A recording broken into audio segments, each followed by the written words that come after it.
प्रभो हर हर महादेव शिव शंभो धवलेश्वराय वालालिंगाय नमः।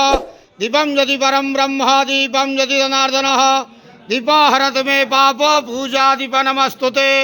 धवलेश्वर वालालिंग महाप्रभु संसार सुखी रखंतु।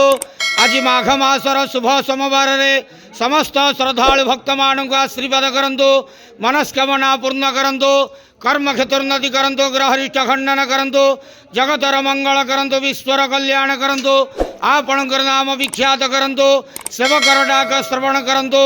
समस्त गुआवसा भक्त मानकर मनस्कामना पूर्ण करंतु। जो जो भक्त माने आपण पाखरे मानसिक रखिंट तांका मानसिक पूर्ण करंतु। बाबा धवलेश्वराय नमो नमः। संसार सुखी रखंत आनंद गवार हरि बोलो।